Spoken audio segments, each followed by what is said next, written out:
We need to incorporate life skills. You need to know the importance of earning for yourself. Reinforcement is required for educated class, not for uneducated. Growth mindset can be inculcated in the foundation years also. Waste time. We want people or workers or the workforce to give their 200%.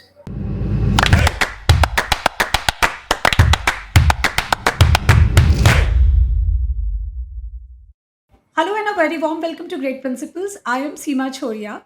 I bring to you my illustrious guest of the day. She's a school leader who embodies the strength, the patience, and the passion to change the world through her students. Each of us dreams, each of us contribute towards the greater good of the society, but not each of us dream to be an educator. My today's guest is an educator who is striving to make the world a better place than yesterday. Please join me in welcoming Ms. Seema Sharma, Principal, Boston World School, Pune. So it's Seema versus Seema today. I'm very, very excited. Welcome to Great Principles, ma'am. Thank you so much, Miss Seema. And as you said that, I'm equally excited, and more so because we both share a first name, initial name as Seema. And I'm very glad that I am on this show, and I will be sharing a lot of things with you on this platform. So, ma'am, let us begin by knowing a little more about you. So, what was your story like? How did you landed up in teaching profession and what keeps you going in here? Because as I said, not many choose to be an educator. Yes. Ms. Seema, I started my career. You will be surprised to know that I started my career as a dietitian in Apollo Hospital, and I'm a master's in food and nutrition. Education was never. I never thought that I will be in education sector. Rather, I really never wanted to be into education, though my mother was a principal. And I think sometimes you must have heard that when parents are doctors, the children don't want to be doctor. If they are engineers, they do not want them to be engineers. So for me, it was like I never wanted. I saw my mother busy the entire day in school. Then when she was working as a teacher, she used to bring a lot of things back home, corrections. So for me, it was like you have studied, now you're working in a school, and as a teacher you still have to work a lot, so you're bringing homework to home. So for me it was like, no, I don't want to go into this profession. So that's how I did my masters, and I got my first opportunity to work as a dietitian. But then when it was time, as you know that Indian families में जैसे ही बेटी 22-23 साल की हुई तो father will start looking for a groom. So same thing happened with me. My father started looking for a suitable boy, and that's how he was very upset when two or three good, you can say, there were good families who approached him and they wanted to inquire about me, and they went to the hospital, and they came back and they said that, Mr. Sharma, you said that your doctor is working as a dietitian, but when we asked in the hospital, they said that no, there must be a technician or a nurse. So for them, that we don't want a nurse for our boy. And my father was an executive officer. He was holding a very high rank, so it was a shocker for him that you said that this profession is very much valued. And I'm talking about 1995, when dietetics was a very new concept in India. So a lot of people were not aware that there is a profession, an occupation known as a dietitian in a hospital, and all the big hospitals used to have dietitian. So for me, I was a very bright student during my college days.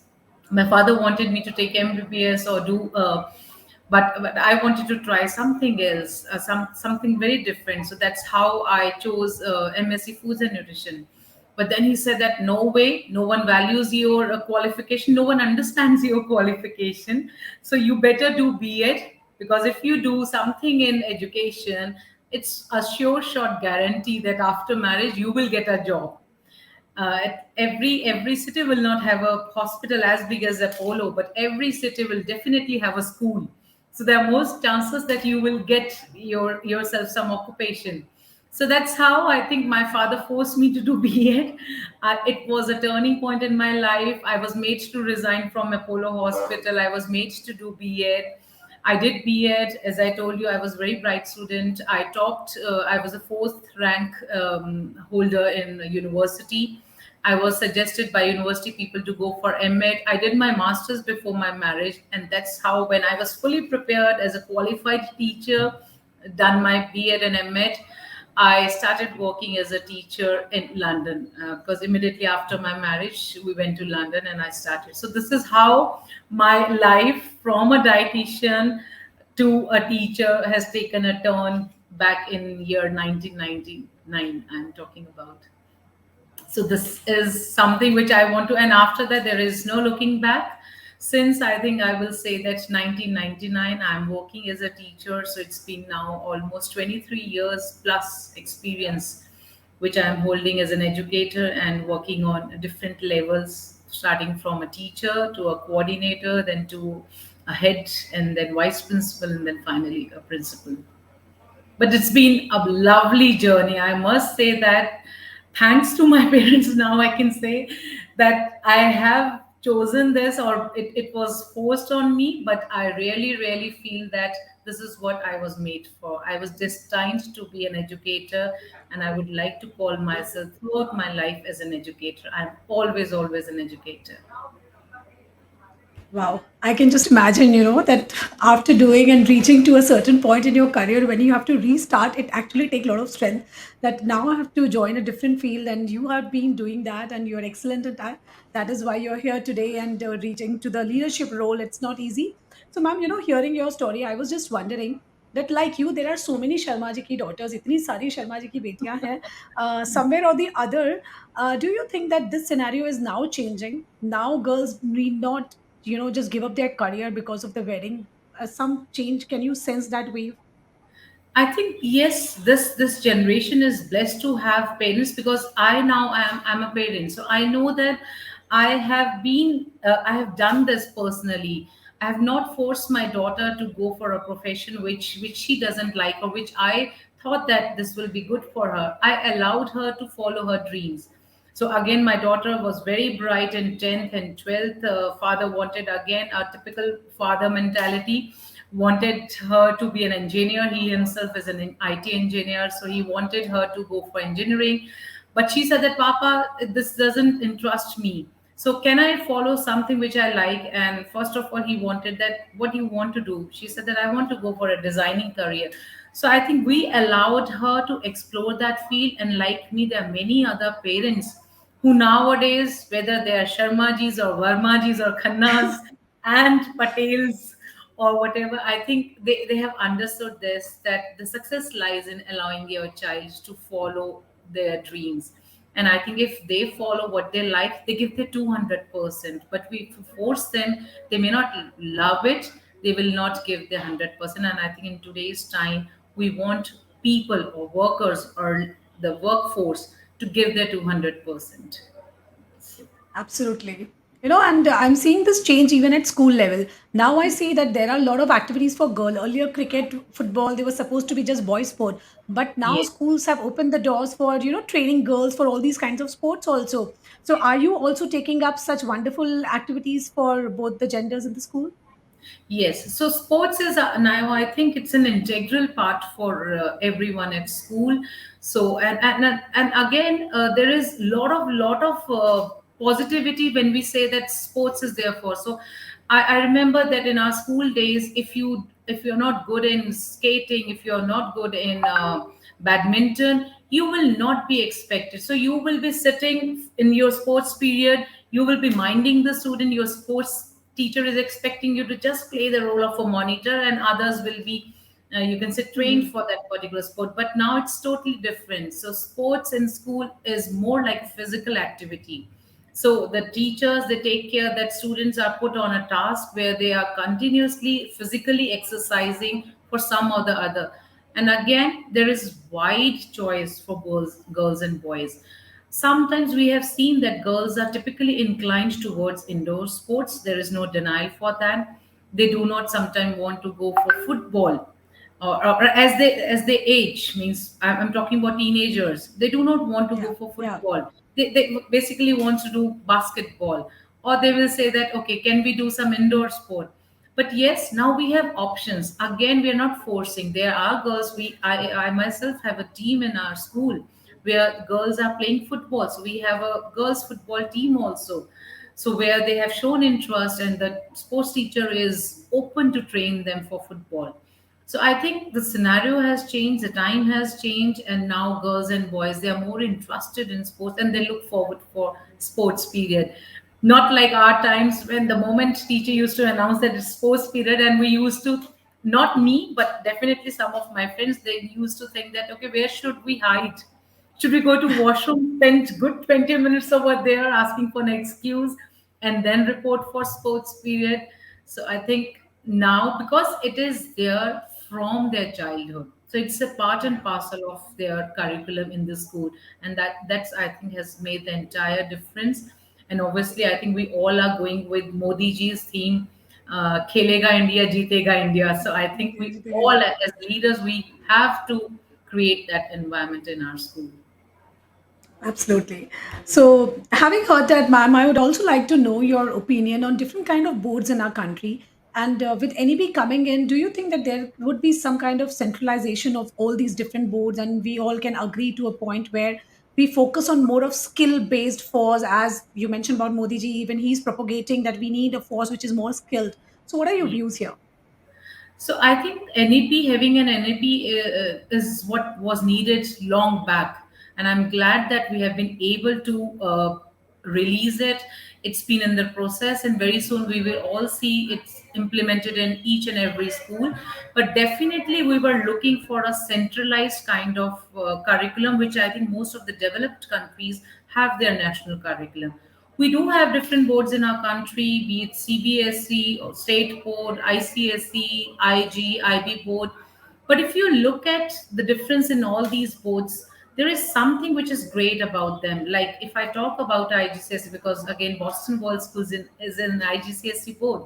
So I know that we talk about experiential learning in different boards, but we don't follow it. When it comes down to clearing your exam or having a certification, we again go back to the old strategy that this is the syllabus. We need to finish it.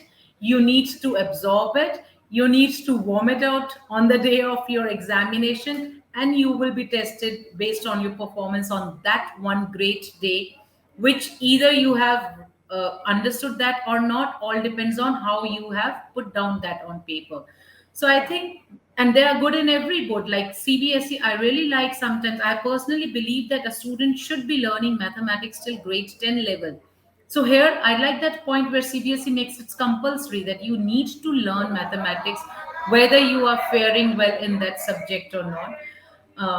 But if you look at IGCSE, we have, and I know that many students, they fail in board exams because they don't like maths. They are not able to. So here the fear factor has been removed. For the subject choice, go for your choice. And but in CBSE, it is a compulsion. So, but the good part of IGCSE is that it is more of an open board. It's more of a skill based education, and that is what exactly NEP has brought, skill based education. And I think we are glad that we are following what is really, really interesting and good for our students.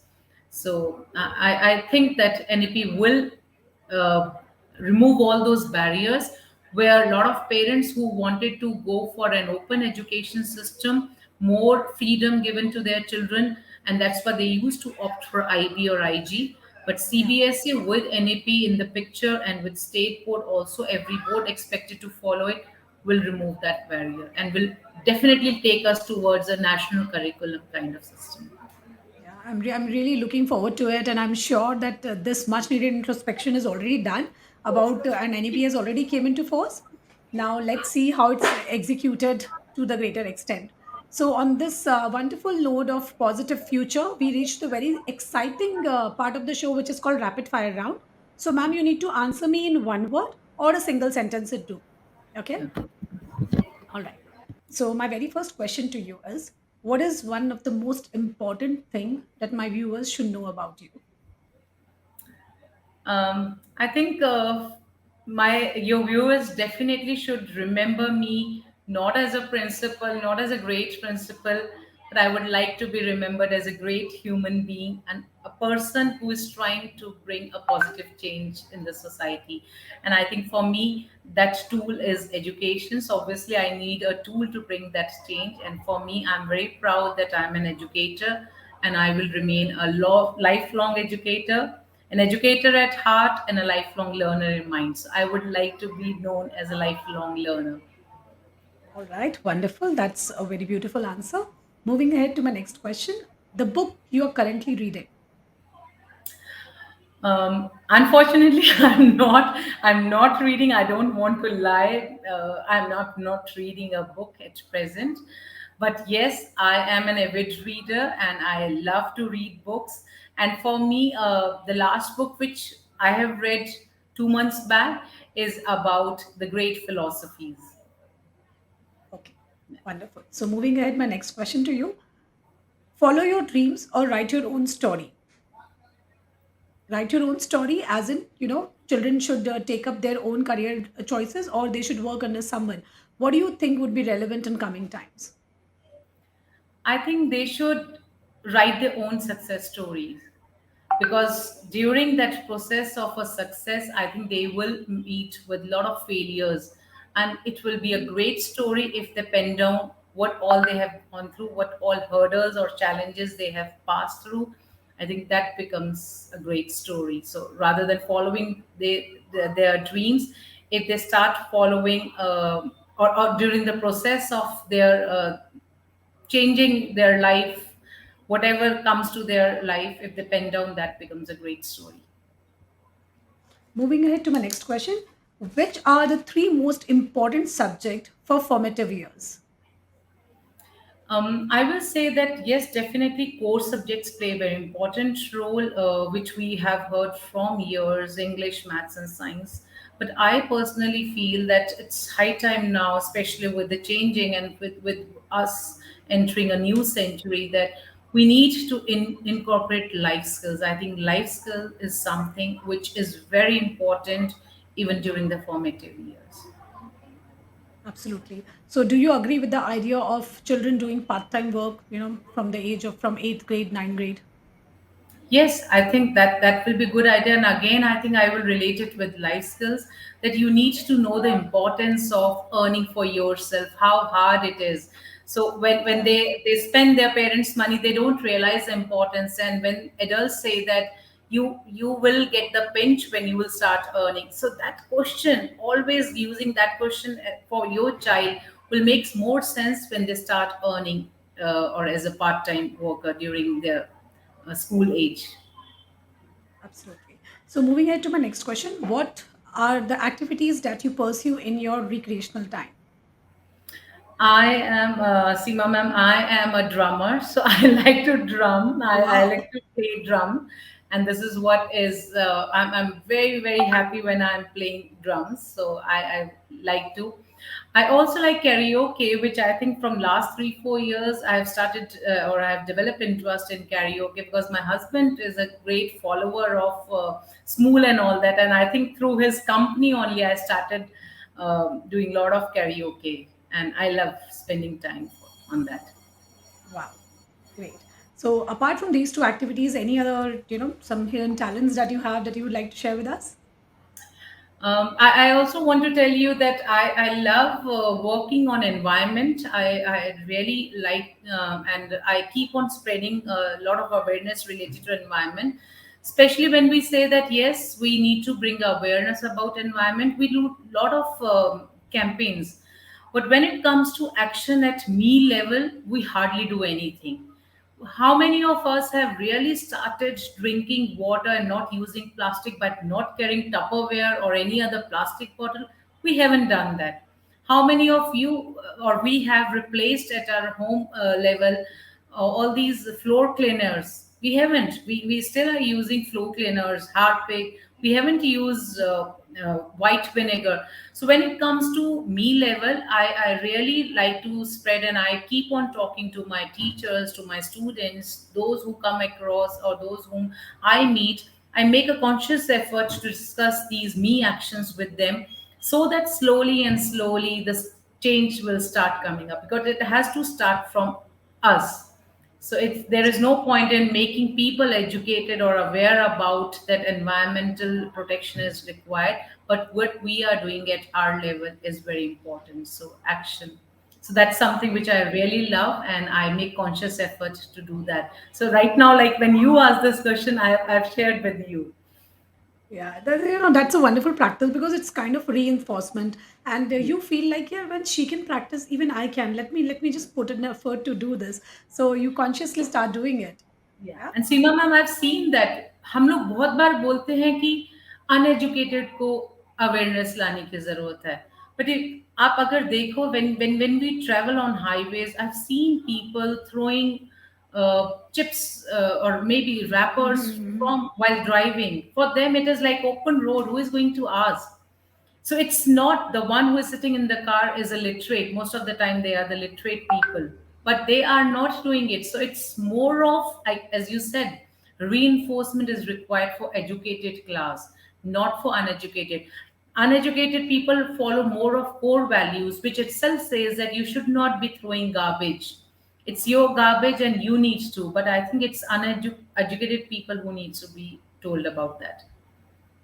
Certainly. So wonderful. That was a rapid fire round. We got to know some interesting facts about ma'am, and no surprise that she is a multifaceted personality, drummer, and karaoke, and making a lot of awareness. So a lot of things to learn from you, ma'am. And yes, your professional journey is equally interesting. So when we talk about professional journey, now let me take you to the expert talk round. So here, ma'am, I would like to know from you something about having a growth mindset. What exactly is growth mindset, and how can we develop growth mindset, especially for our children? Because when you are with a fixed mindset, you don't actually go ahead in your life. So what are your thoughts on this? How you can give tips to the parents so that even they can follow the same? So this is very dear to me, Seema ma'am. I have seen that not only children. You're talking about children. I've seen that, rather I will say that children have very open mindset. They do not need to have, because they are moldable, and they do have very open mindset. That's what they counter everything which parents say that do this, why should I do this. They have, this generation has why always ready, and we all have seen that how curious they are to question everything, that why I am supposed to do it in this manner. So it's adults where I've seen that growth mindset is required. We really have a very fixed mindset, be it in as a teacher in this profession or in any other profession. We do not want to change what we have been taught. We don't want to change ourselves with time. So I think this is what is mindset. So, but definitely growth mindset can be inculcated in the foundation years also. So teachers, first of all, for that we definitely need help from teachers, and teachers need to have their own growth mindset. So if they think that, okay, I'm working here, so my duty is during the duty hour, I'm supposed to be with students, and after that it's not my responsibility. But you see that the child is suffering, and you need to have that mindset that let me approach the parent, let me to find out the reason why the child is behaving in this particular way. We know sometimes there are single parents, we start relating it with, oh, there is no one at home to take care of this child, and they're expecting me as a teacher to do everything for their child, and they are just thinking that we are paying the fees, and that's what school has to. So we need to change that mindset, that it's not about that. If you are seeing that there is a particular behavior trait in that child, why don't we approach parent, why don't we try and sit with the parent and find out a solution? How can I help a parent? Now, for children also, when they see their teacher with that exhibiting that kind of mindset, and that's how they catch, because for them, we are the role models. They imitate us. So that's very important that our teachers, adults should have a growth mindset, and that's what it percolates into the classroom situation. I'm a firm believer of this, that whatever we do, whatever trainings or efforts we take for the teachers for changing their mindset, it will definitely affect students' mindset, and they will have a growth mindset too. So, and there are a lot of motivational videos where even we need to tell children that it's open to accept, it's okay to accept failures. our children, this generation, they do not have patience to accept failure. We have to teach that it's open to fail. Even if you fail, you are learning something. The one who has tried and failed is already one step ahead and on the path of success. The one who is not trying at all for the fear of a failure is already going backward. So that has to be told to the students, and we need to have, that's what I talk about, that we need to have life skills for that. And one of the important life skill is also to have your growth mindset and to have a change mindset. So Certainly, this yeah, dear to me. yeah, it is the primary requirement of today's, I guess, because especially during the pandemic period, we realized how handicapped we were.